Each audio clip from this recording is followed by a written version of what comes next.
Hi everyone, this is Heather Lottinen from the Flourish.Academy. This is episode 330, and last evening at Camera Club, we were learning and working with backlighting our images as well as front lighting them. So we looked at a couple of different scenarios, but when we were working in the backlighting situation, we were talking about how to use exposure compensation on your camera. In this case on the Nikon, it's the little button with the plus minus. So primarily when I'm outdoors, I shoot in aperture priority, and I select my aperture first, determined on how much focus I need. So last evening I was focusing on one person, so I was shooting my 70 to 200 at 2.8. I was in aperture priority, and of course the first photo I took with this backlighting scenario was really dark in shadows on the face because of all of the backlighting. So what we were talking about, and by the way, this also depends on the metering mode you're in, because in theory, if you were in spot metering mode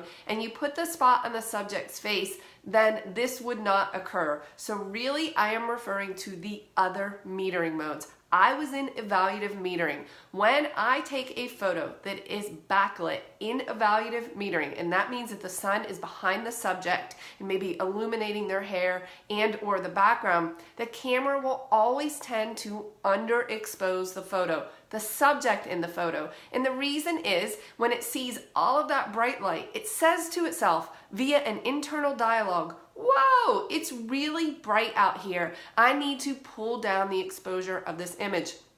Therefore, when shooting backlit with evaluative metering, I use exposure compensation to tell the camera, I need you to make that a little bit brighter according to your meter. So I will press the plus minus button, turn my exposure compensation up, sometimes significantly depending on the backlighting. Now in this case, we had beautiful weather and the backlighting was very strong. So my exposure compensation was at plus 1.3.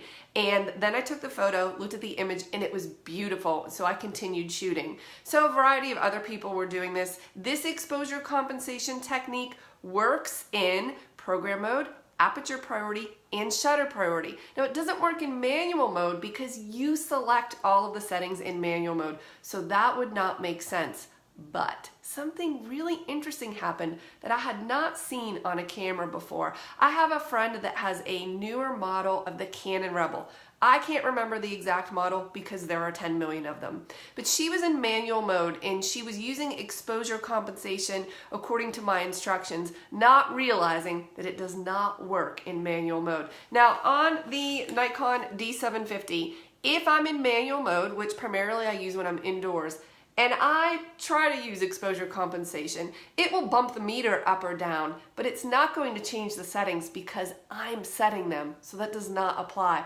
But in her case, this was really interesting. She said, every time I press the exposure compensation button, strange things happen with lines on my meter. And I said, let me see. So I pressed her button, I used her command down, and sure enough, on the Canon Rebel, and this might be a custom function or a setting, it turned on her exposure bracketing. We've talked about bracketing in a previous video, but essentially when she pressed that button, every time she turned the command dial, it added more images to the bracketing sequence. So the first time she hit it, it added 3, then it went to 5, and I'm not sure if the Rebel goes up to 7, and I know mine goes up to 9. Therefore, every time she took a photo, it was adjusting the exposure. So she would have one that was a little darker, one that was in the middle, and one that was a little brighter because it turned on exposure bracketing. Isn't that interesting? So you might want to check your camera in manual mode, try to press the exposure compensation button, and use your command out and see what happens. Again, on the D750, it doesn't do anything, but on the Canon Rebel, it turned on her exposure bracketing. So then we switched. We were shooting backlit and we were using exposure compensation, and we turned around and shot the other direction where the light was coming into the subject's face. Now remember, exposure compensation is a sticky setting. It will stay where you had it last. So a lot of people had that still turned on and then their images were overexposed. And that's because the light was more even and more flat. In this case, you would probably not need exposure compensation. It was very well balanced with the camera at the meter at 0. So again, exposure compensation works in program mode, shutter priority, and aperture priority. Doesn't work in auto because nothing works in auto. The camera's not going to let you make those changes because it thinks you can't handle it. which I find very insulting.